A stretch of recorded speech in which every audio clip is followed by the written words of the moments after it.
Hey, everyone out there, thank you so much for tuning in to another Addicted Fishing podcast. And I know I've seen your guys' comments. I've heard the complaints. I apologize. We have not been recording these podcasts as much as we need to.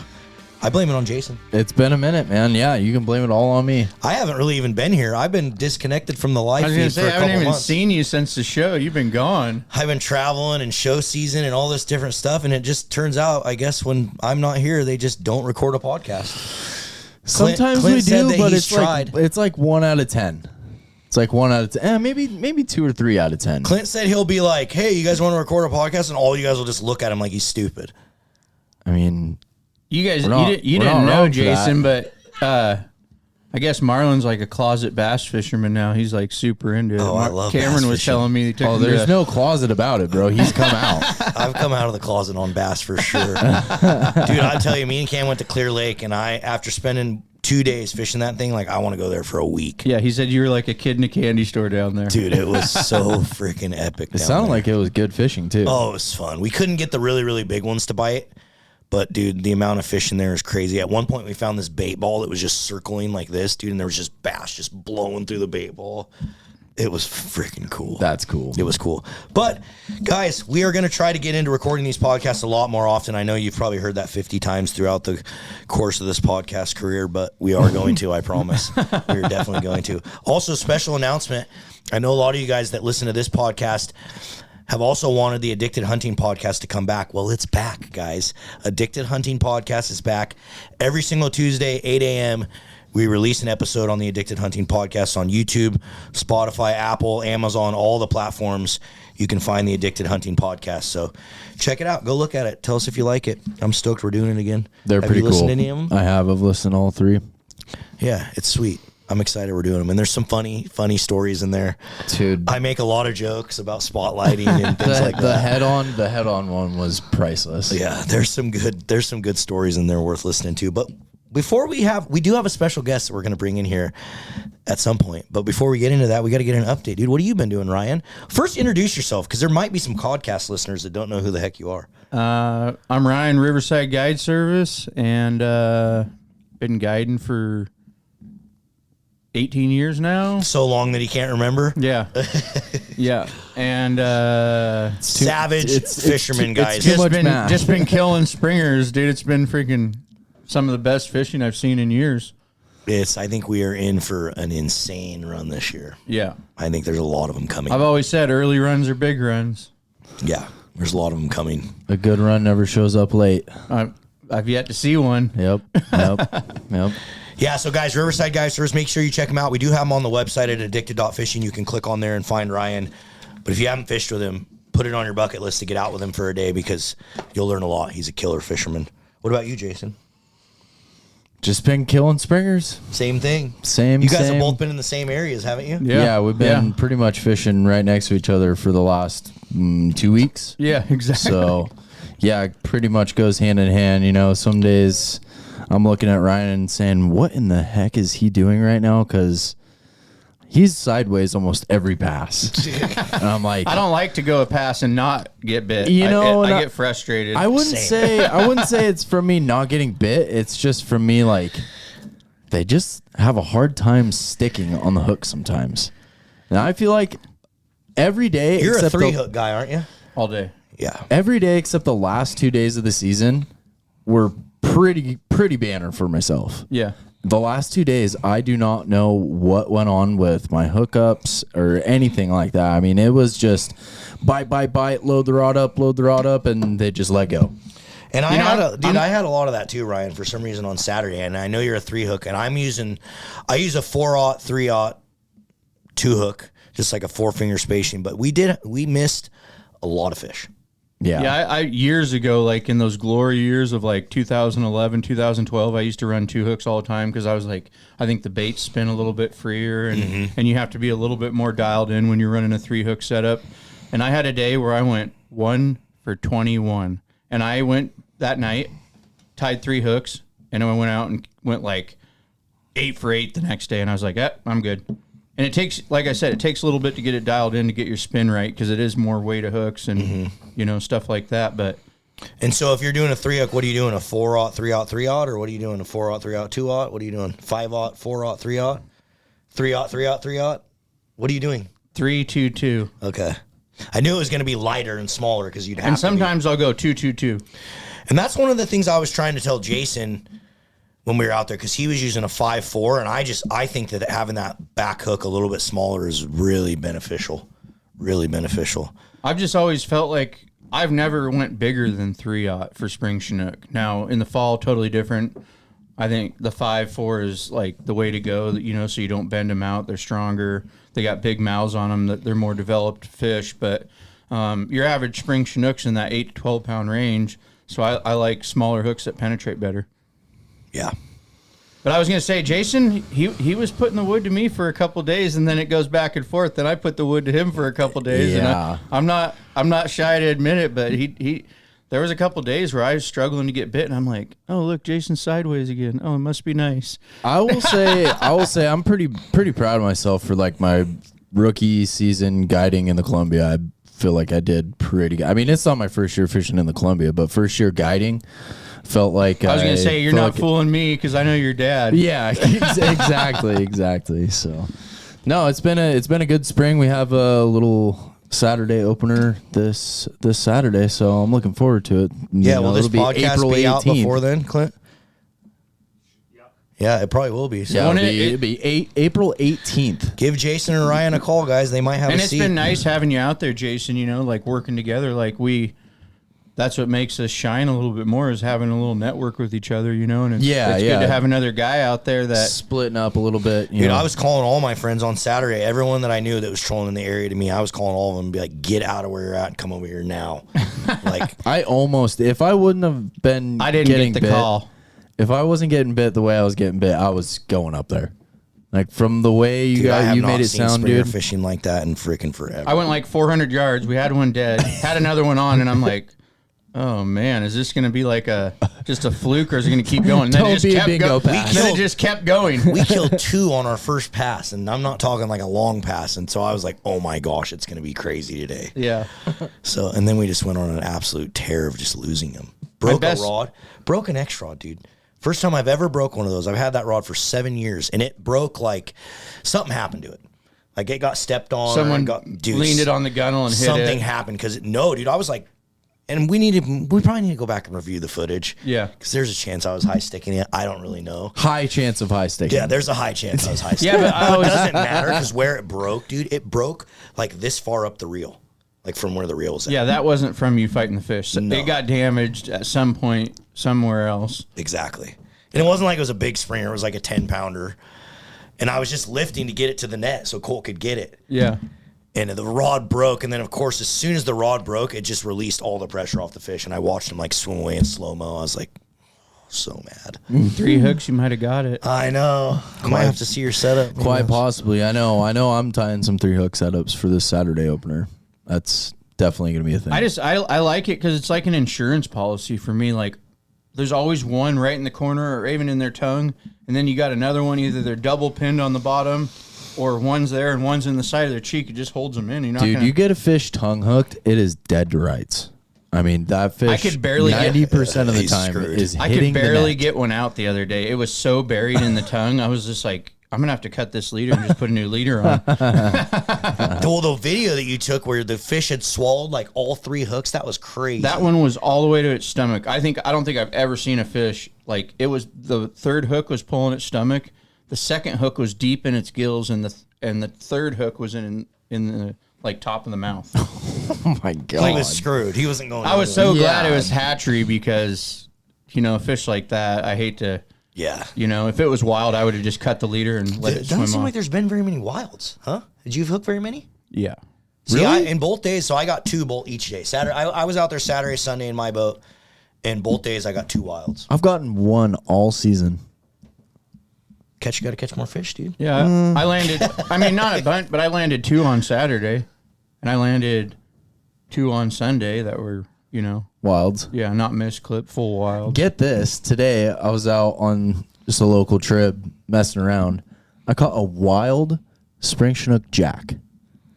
I was like, really? It's probably kind of a good sign, though. I mean, it probably is, but It's a really good sign. You got Jack showing up to those trips. That's a good sign. That's a good sign. I was really, I mean, the bobber drained, and I was like, oh boy. Did you here we find go. anything else, steelhead or anything? No steel. We launched the boat at like 11, and we're off the river at like 2. So Just looking for some early ones. Seeing if yeah, there's anything poking around there. just going, looking around, scanning some holes, seeing if I can see anything. I think we marked 3 for sure, and possibly a couple others. So Sweet. yeah, it was fun. Well, tonight, guys, on the podcast, before we get super into it, we are going to talk a little bit about the differences between 360s and triangle flashers. It seems like over the last, 15 years, maybe, I guess you could say, you've seen a major shift across a lot of fisheries, including our spring Chinook fishery a little bit later, where guys are just using exclusively 360s. And so I want to talk a little bit about it. I want to ask Ryan about it. I want to ask Jason about it. So that's kind of what we're going to cover tonight in the podcast. But before we do, we got to bring in our special guest and have a quick little chat with him. So which one of you guys is getting out of the podcast? You guys want to flip a coin for it or something? You want me to head out? I don't care. I'll head out. Jason's like, I'll volunteer for that for sure, dude. It's a good thing that Jason did that because the microphone's way taller. On Yeah, the other side. that's true.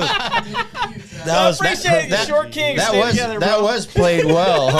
Okay, so one thing, Travis, you have to be on this microphone Oh, gotcha. like it is your best friend. Oh, okay. Like But don't up kiss close it. and personal. You can't really turn off of it because if you Oh yeah. just so you know. So guys, I am so excited to announce this. Some of you guys have already known about it. Some of you guys have seen it in bashes this year, but we're officially sponsored and partnered with Les Schwab Tire Centers. Heck yes. And I'm so excited about this, guys. This is something that's like, you grow up in the Northwest, and Les Schwab is just such an iconic brand. Like I was telling Travis before we even had this partnership going, is like I've bought my tires at Les Schwab for literally like as long as I can remember. And so to be able to partner with those guys on this brand and have them support the addicted fishing community is just so freaking cool, dude. Yeah, super.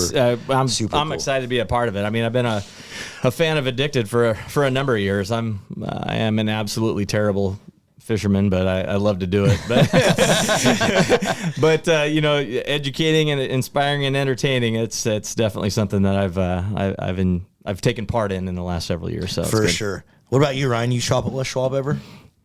Buying tires from Les Schwab since I started driving, because all of us had like wheeling rigs, and Exactly. we were like, oh, well, we can go get an account there and get those 37s we want. that was my first account ever. Yeah, same here. It was a long Oh, time. that's right. I think I had a Les Schwab account. All of too. us Dude, got that was accounts like- because we didn't have the money to buy the tires, but we Yeah. could get an account there because we had jobs, and then we get the Absolutely. tires we My wanted. brother-in-law worked there like years and years ago, and he's actually one that kind of turned me on. Oh gosh, more than 27 years ago now to actually apply for Les Schwab. But yeah, I think I was like 19 years old. I got some fancy chrome 17-inch wheels and tires on my little Acura that I had. Yeah. Yep. First account ever. Well, Yeah. one of the They had lift kits and stuff too. Yeah, We're like, lift oh, I'm kits. getting a lift kit. Oh yeah, Yeah. give me some shocks. Oh yeah, absolutely. We still got all that stuff. Well, one of the things one of the things that's cool for me about Les Schwab, and I think it's something that all fishermen know, is it's like, dude, if you don't take care of that stuff, you ain't getting to the water. Absolutely. I can't count how many times I've had and I told you this story, Travis, you get complacent on one thing on your trailer tires. A lot of times guys think, oh, my trailer tires are good, I don't really change them, and I was one of those guys. It's like, I don't fish as much as Ryan or Jason or some of these fishing guides, so I just never really paid attention to my trailer tires. And then I had a massive blowout on the way to Buoy 10. And now I change my trailer tires every year just because I want to be anal about it. Yeah. But yeah, I think just, Les Schwab, guys, is going to be one of those things where it's like, they're just there to help. They can do free tire inspections. They're just going to make sure that you get to the water and you're not going to miss a fishing trip. That's Absolutely, for sure. absolutely. Our free pre-tip safety checks. That's that's one thing that you don't ever want to be is all of the anglers, they prepare every night before they go out. They're tying their leaders, they're doing whatever, they're making sure that when they get on the water, they don't have any kind of issues. Same thing goes for your vehicles or your trailers. Those pre-trip safety checks you can schedule online, or you can just drop in at any time, and that's something that we'll run through it for you. We'll make sure your brakes are good, tires are good, batteries. And do you good, all charge that for a stuff. pre-trip? Not at all. And that's what's so there's not a charge crazy. at all. I couldn't remember if you charged or not, but I always bring my hunting trailer in there. I have a big hunting trailer, and it's like, dude, before I'm going to drive to Idaho, I'm taking the single Les Yeah, Schwab to yeah. make sure it's dialed. Yeah. And the other cool thing is you guys with your free flat repairs and how fast you guys are, it's crazy. Like, and it doesn't matter if my side-by-side tire, trailer tire for the boat or truck tire, you guys just, at all the locations I've been to, you guys it's in and out like that. 27 years I haven't charged for a single flat repair. Yeah. It's pretty awesome. Yeah, no, and it's just a testament, you know, if we do the right thing for our customer, it's what helps bring them back. Yeah. And, you know, we definitely want to, for the Addicted crew, we want to be doing the right thing for you guys as well. So Yeah, and you guys did something on the last tire I had. I had one of those slow leaks, which are the worst. Mm-hmm. And the guy aired it up above poundage to find the leak. I was like, oh, that's a smart idea. Yep. Where'd you come up with that one? Absolutely. And nice thing too is that, you know, we've got the best tire warranty in America. And one thing is, like, if you get a road hazard or something along those lines, like you get hit pothole or a nail, you damage your tire where it can't be repaired. Years ago, it was where we, you know, first 25% of the tread, we would just, you know, replace it at no charge and then prorate it after that. Yeah. A couple years back, we actually switched that up. So now for the life of the tire down to 2/32 of an inch, we actually just replace that tire for you for the life of the tire. It's not something you pay extra for. You can go to the competitors and you can pay. That's awesome. Pay for a certificate, or if you need a flat repair, you can go to another competitor and make an appointment in a week. Yeah. And maybe get your flat taken care of. But, you know, any Les Schwab, now we're up to 600.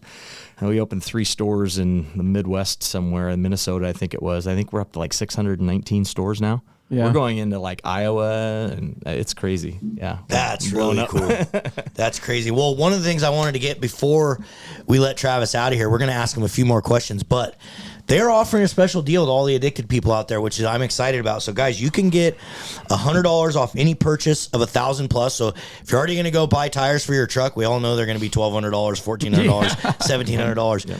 Might as well save yourself $100. Absolutely. Then you can get $50 off anything from $500 to $999, and you can get $25 off anything that's $250 to $499. And one of the cool things that I didn't know about Les Schwab that they're doing now that's just getting implemented in a lot of your stores, you guys are doing oil changes now. Yes, we're doing oil changes. That's pretty cool. That's been, I mean, what a perfect, I mean, you got to come in every 5,000 miles for your rotation. So what, I mean, why When not? did you guys start doing that? I didn't even know about that. You know, we're actually in our general vicinity here in the Northwest. Yeah. We're live as of, I think, totally like this month. Yeah, because I saw Woodland, I think, had it up signage. I think Battleground Store had it up signage already doing it. My store down in Salem off of Mission Street, we've been doing them since like last September. Yeah. So it's kind of been a rollout type of a thing, but yeah. So that's awesome. Now it's one-stop shop, Portland huh? area, absolutely. I mean, it's the timing factor of that is just, it's unmatched. It's a perfect mix. Yeah, that's It's awesome. smart. So all you guys got to do is just go in there and mention Addicted. Just mention Addicted at any of your Les Schwabs. Doesn't matter where you're at. Any Les Schwab in the country, mention Addicted. You're going to get a special little discount. Absolutely. Which is pretty freaking cool. That is really cool. Anything else you want to say, Travis, before you leave the people? Man, I'm just super excited to be partnering with Addicted. You know, as a fan and as like I said, a terrible angler, it's, you know, that's so cool. Yeah, I think we're gonna have to get him dialed in, Marl. We'll get you a little bit dialed in on the fishing part. Absolutely, yeah. It's I can't wait, man. It's so fun. Cool. Well, we appreciate the partnership, Travis. Thank you so much, dude. Hey, you betcha. Thank you. All right, man. So there you have it, guys. We're excited. I hope I'm just stumbling across my words, guys. You know, we're excited, and I hope the Addicted community is excited too, guys, because this isn't going to be the only opportunity. Like, we're doing a live feed tonight right after this podcast. I know Travis brought in a bunch of giveaways. There's going to be tons of different giveaway opportunities, I think, at Les Schwab. We're going to probably do some bashes at Les Schwab. Oh, what perfect settings for a bash. Yeah. It's going to be sick. Yeah, I'll probably do one at Travis's store, which we've never done a bash down that way, so I think it might be pretty big. Yeah. Could be pretty cool if we do one down there. So, yeah. Make sure you guys head into Les Schwab and tell them that Addicted sent you and get some deals on your tires or your batteries or your shocks or your lift kits or snow chains or your oil change. An oil change. Yeah. Yeah, it sounds like they're doing it. They're doing it all now, addicts. So that's pretty freaking cool. I know I need new tires. I just got a new truck. I need some 35. Need some real tires. Yep. I need some 30. I still have the factory 6-ply tires on, so I'm definitely. Are they pavement pounder tires? Or They're all terrains, but they're. I mean, they're jank. I'm already. Dude, I bet I'm already 50% through them with 13,000 miles on them. Yeah, for sure. You need some open countries. Yeah, something. Open range, is that what they're called now? Open range, man. Yeah, hopefully we'll get into a little more detail in the live feed about that because I did want to ask him some questions just so I can start thinking about what tires I'm going to get on my truck. Yeah. Oh, Because yeah. I like a little bit of an aggressive looking tire, but I still want one that's going to kind of drive nice on the road. So I want like a mix of both. You know what I mean? Yeah, yeah. Which hopefully they have something like that. I'm sure they do. They probably have everything. Slush Schwab, man. Dude, They got anytime it. you know how much hunting and off-roading I do. Oh, yeah. And anytime I go in there, they have like, they lay it out for you. How many options? What do you want? Prices on all of them. And most of the guys that work at these Les Schwabs have done off-roading and stuff like that and can give you personal experience on stuff like that, That's what dude, that's exactly why I told Travis and these guys that I'm like, it's going to be so easy to just talk about Les Schwab because, sometimes sponsorships are tough. You feel like they may be forced a little bit or whatever if you're having to talk about a brand. And we typically don't do that with Addicted, but I have felt times where I'm like, okay, this feels a little lame in sales. Something you're not into or haven't used. I just don't want to do this or whatever, And it's easy with Les Schwab because we're already all going there. We already all love them. And that's what I said. Yeah. For years, it was like, if you wanted a big tire, anything that was like a 33 or bigger, you ain't going nowhere but Les Schwab. Yeah. Because none of the other places know how to mount them. Their balancing sucks. Like, it's just not.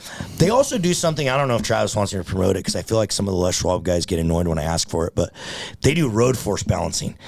And sometimes if you have a tire that's really freaking annoying and you just can't get that thing balanced, a road force balance will fix that like right away.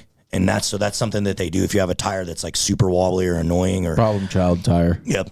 Road force balancing can really help that. I'm super uneducated about it, but my buddy Bobby worked at Les Schwab and he always told me to road force balance. So and it works really good. What is that? They just put the pressure on the tire while they balance it? Yeah, I think they're Because putting. I'm not aware of that. I just learned something new.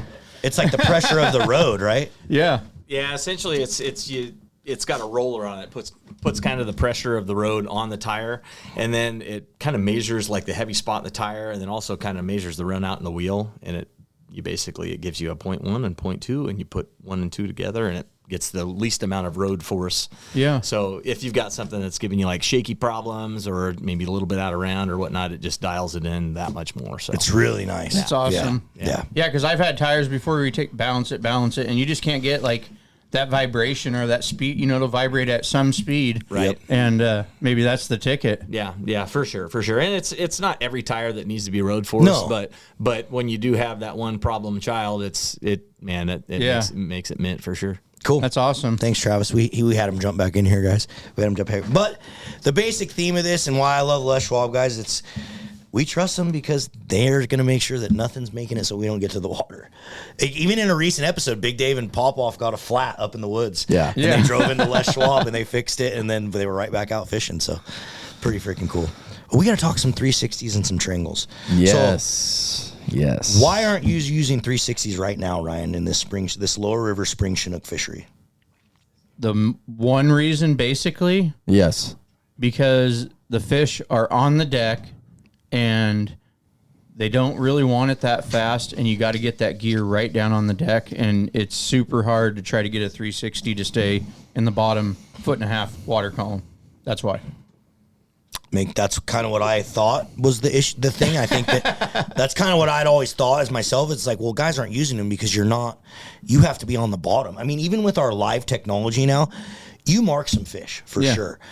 I guarantee you there's a lot you're not marking because they're so tight to the bottom that you're not even seeing them in that last 2 feet or whatever of your live that you don't even mark. Yeah, for sure. And you can even notice it with your gear. I don't know if you noticed, but as you're dropping your gear down, it's like sometimes you'll lose it out of the live, but then you don't see it bouncing on the rod. It's because there's that like last 2 feet. I don't know what it is. I think it's a foot. I don't It's have a that foot on my the screen. We Hummingbird. were talking about this the other day. Yeah.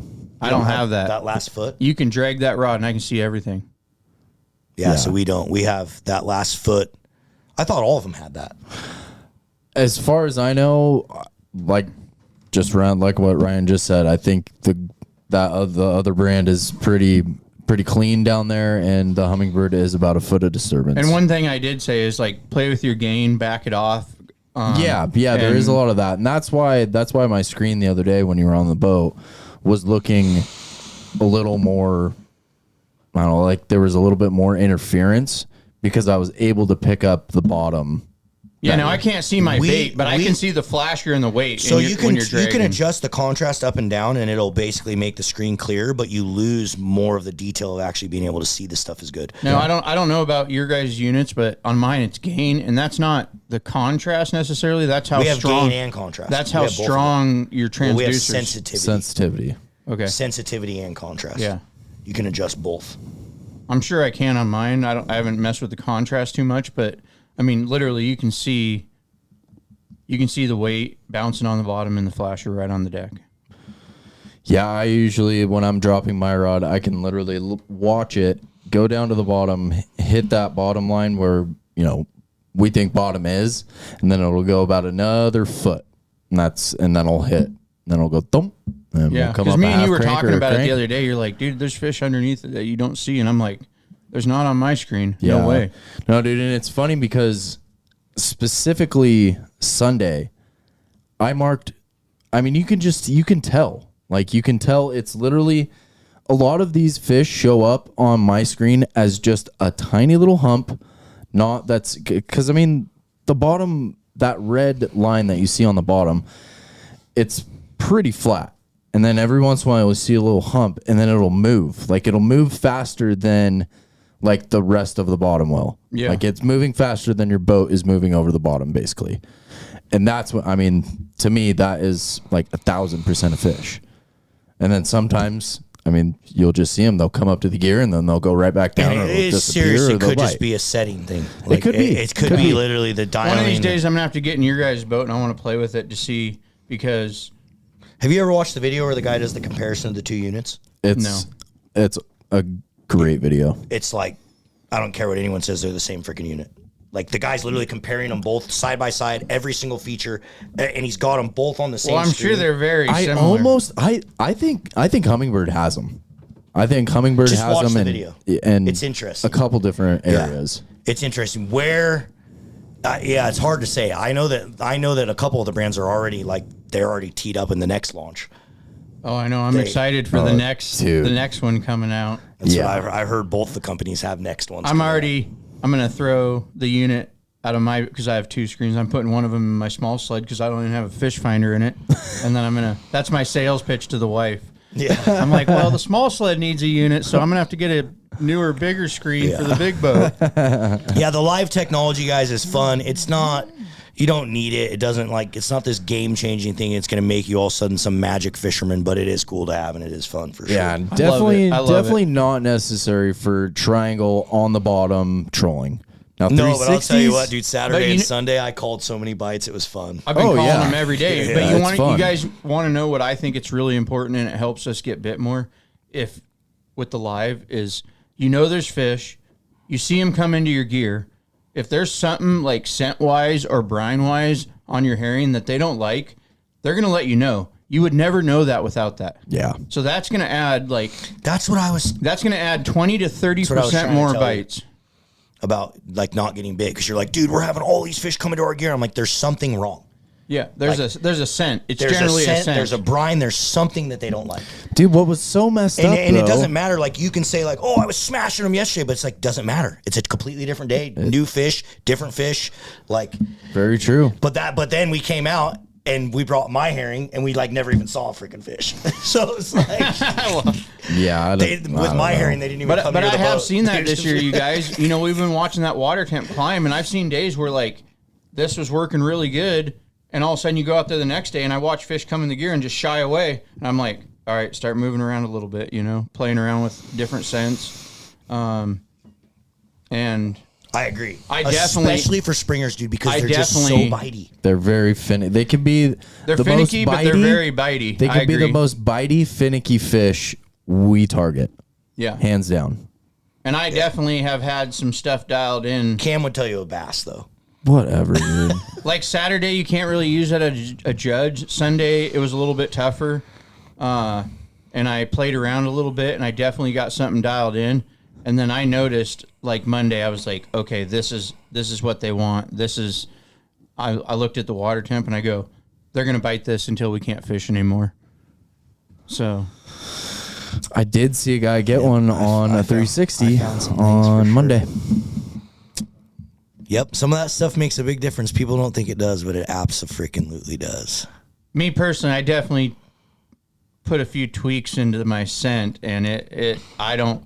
If a fish comes into my flasher, he is biting. Man.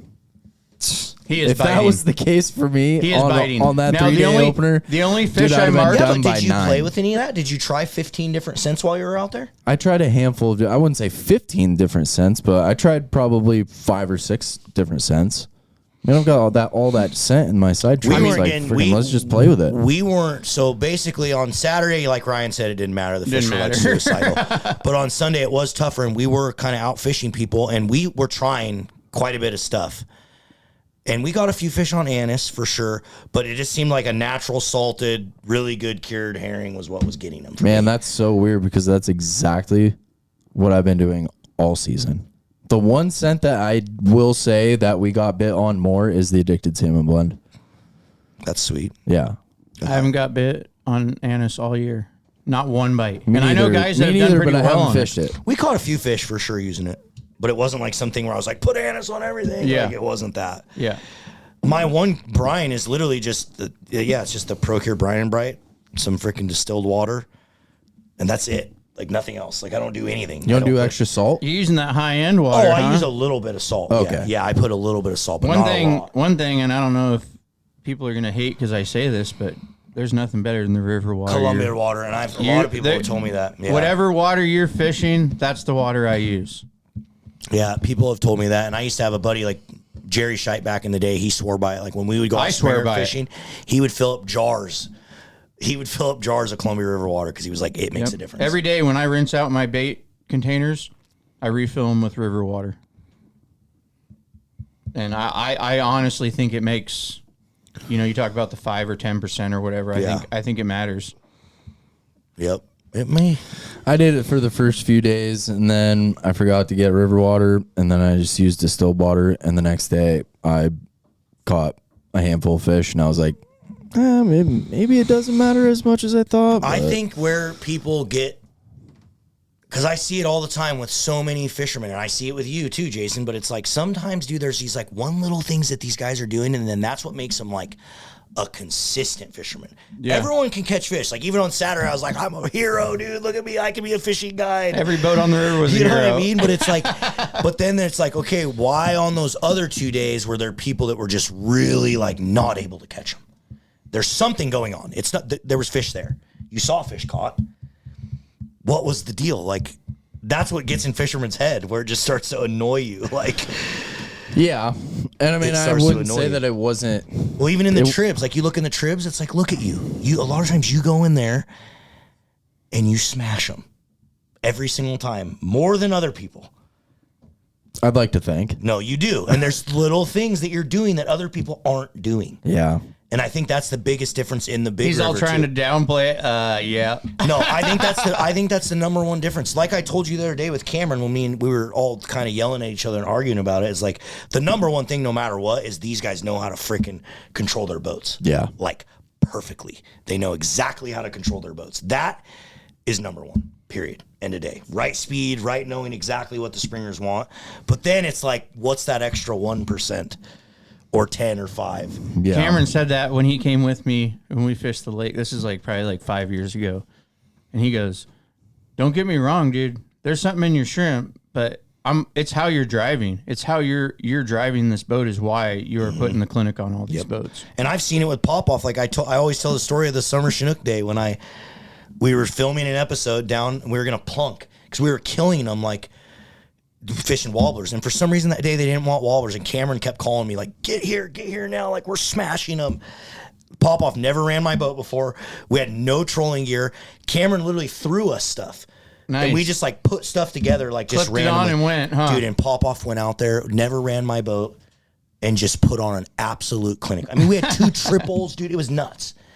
And that was like a clear sign to me that's like, dude, if you know how to run the boat and interact with the salmon the right way, those are the guys that kill the Yeah. most. I've always said it's not the boat, it's who's driving it. Yep. I've always said that. I'll take a 12-foot dinghy out there and smash them. Yep, You know? for sure.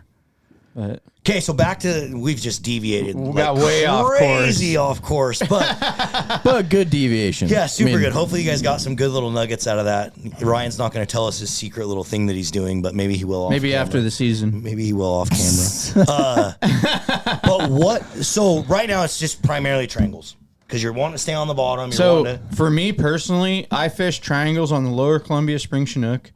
I fish them for about 3 tides at buoy 10, and that is all I fish them all year. why the tides at buoy 10 strong? They're super hard incomings. They just overwork in those 360s. I feel like the triangles do a little bit better when you're like holding at the bridge on an super hard incoming tide, and that's literally the only time I run triangle flashers. The last couple times I fished buoy 10, I was kind of, and Popoff does this, and I thought it was interesting, but he runs 2 triangles on his bows, and then he runs the rest 360s, and he kind of does that like every day. I don't know if he does it every day, but all the times I fished with him, he was doing it. And do you ever do that where you kind of mix it up?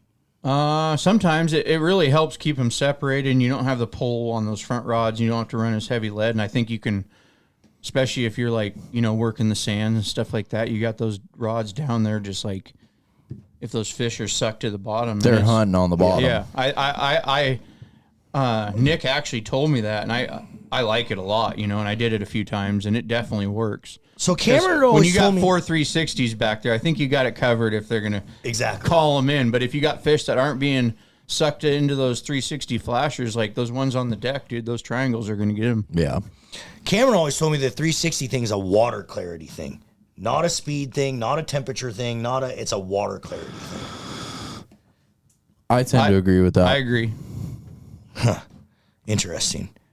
Because as I've been fishing out there, I've seen a few guys get them on 360s, like for sure. I haven't seen one guy get them on them, and I fished down low. I haven't been up where you're at. Okay, so answer this: all the guys in the Columbia, and we're going to say river names because we always talk about these 2 rivers anyway. All the guys in the Columbia are using triangles, but then you move into the Willamette, and most of the guys are using 360s. Why? Because Clarity. the clarity, the turbidity's been 2. Yeah. Our Columbia, But aren't the springers still running close to the bottom? but they can see it. They So can, you can they have can it up off see the it. bottom like Yeah, a little bit. They can see it. I'm looking- And number 2, the water temperature is a little bit warmer, so they're more tempted to come you up could off the still- bottom We're and at do 50 degrees. Like, honestly, I'll run a 360 and 50 all day long. Now, if the Columbia, the turbidity we're at right now, it's getting to that time, but I'm 12 days on the river and I'm pretty dialed in. I'm not going to go jumping around trying to get my 360 game dialed in on there and trying to have my clients. Like, it's so much easier just to keep running my program that's dialed in right now. Because in that all you know has worked reality, for 30 years. yeah, in all reality, from all the fish that we've marked this spring, how many have you seen that are suspended?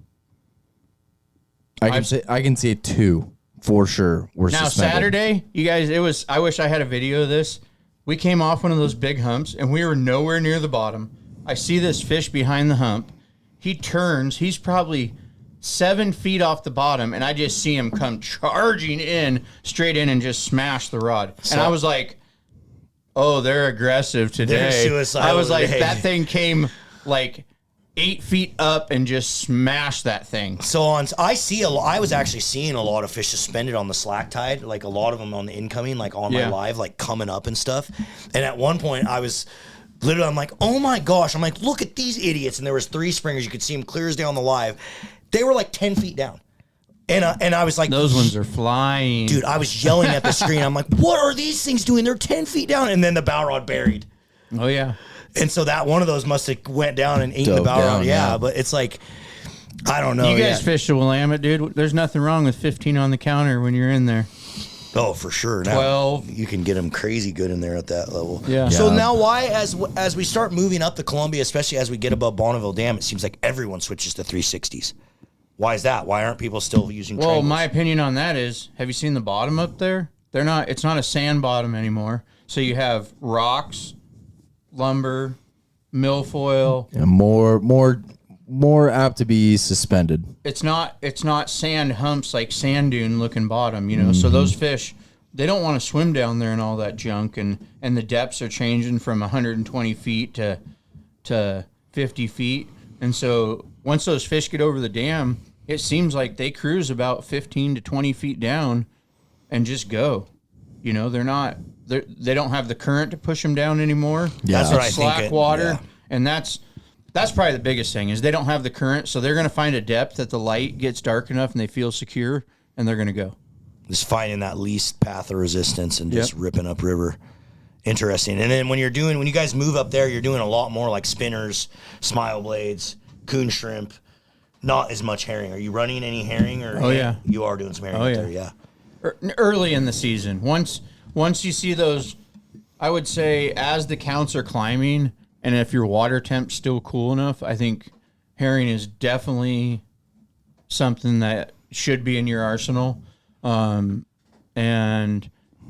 I guess kind of as the crowds show up, the shrimp game turns into pretty strong, you know, but And you think that's just a pressure thing to where they're seeing so much stuff and it's just you know, and that there's smaller a time like presentation? I say herring is like first 2 hours, last 2 hours of daylight. Like if I go out there, I'm gonna kill a couple, 2-3 fish on the herring. If I go out in the evening, right when the sun goes behind the hill, I'll go kill 2 or 3 more fish on herring in the evening too. But something about when the light's up in the middle of the day, when like most of the pressure and it's bright out, that's when the spinners and blades and stuff like that seem to shine. For sure. Well, cool.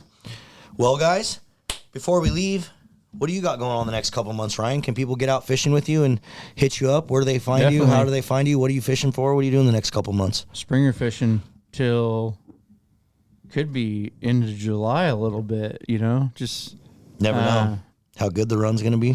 well, you know, I do the Summer King thing, and we're just not sure on what's going on in the season on that. But I'm fishing for sure springers till the end of June. Cool. How do they find you if they want to get out with you? You can find us on Facebook at Riverside Guide Service, Your website? riversideguide.com, and love to get you guys out. And I'm jacked. Like yesterday, not fishing, I was just like I was lost. I was just like, dude, it's been so good out there. I just want to. I want to be out there. Go. I'm up. Everyone's like, Oh, dude. I went to bed at 10:30 at night, and I'm up at 3 a.m. and I'm just like going through gear, tying leaders. Same thing this morning, going through gear, tying leaders. I need to start remembering that we always get these extensions because I always seem to plan some idiotic trip where I'm leaving on these extensions, and yeah, I'm going to be gone on Saturday, so. Are you kidding me? I'm an idiot. I'm so mad about it. I'm excited to where I'm going. I'm going to have fun with my wife. It's a trip for her, but I'm still annoyed. Lower Springers only happens once a year. I know, dude. I know, dude. You go on vacation when the rivers That's are right. all When you're upriver, I'm going to come up there and fish with you as much when as the I can. rivers are all punched out. That's when you go on vacation. Yeah. Yeah, well, it's kind of baked, but it is what it is. What about you, Jason? What are you doing the next couple months? You're kind of moving into the trips a little bit, yeah? Yeah, I'll do a little bit of trip fishing in May, but the rest of this month I'm going to be, trying to be on the Columbia Willamette as much as I can. I have a handful of people that are specifically requesting the tributaries, so I will be in there for those trips. But towards the end of the month, I'm really going to be trying to get up in the gorge and getting at least a few more days booked on that season, and then I fully go into the drift boat May 4th. So, and then after that, June will be kind of just like Ryan. We're just going to be probably salmon fishing somewhere, doing something. Maybe some summer steelhead trips. Probably some summer steelhead trips, more in the month of July. More in the month of July. We'll do some hover fishing. We'll do some, some more lower Columbia stuff. Cool. And yeah. So, guys, both these guys do different fisheries. They do different things. They're different guys. If get out with a lot of these addicted guys, you can go on the website, guys. Just go to the addicted guide page. All their contact info's there, and I highly recommend fishing with all these guys. You're gonna have a freaking blast with them. So, get them on your calendar. You can find jasonsteelobsession.com. And Or the addicted website. Or the addicted website. Or Instagram or Facebook. I prefer Jason's fishing with me tomorrow. Yep. Nice. Where are you guys going? You know. All right, everyone. Thank you guys so much for listening. I promise we are going to do better at recording these podcasts. One last little mention. Do not forget, head in to Les Schwab Tire Centers. Spend $1,000 or more, get $100 off. $500 to $999.50, and $250 to $499. You get $25. So can't beat it. If you got to get tires, it's that time of year. I feel like summertime's when I'm always kind of like getting my new tires. I'm almost about. I might have to go get some new trailer tires soon. They're getting down there. Mine are definitely getting down there for sure. Nice. But well, cool. Thanks so much, guys. Until next time, we'll see you on the river. cheers. Take care.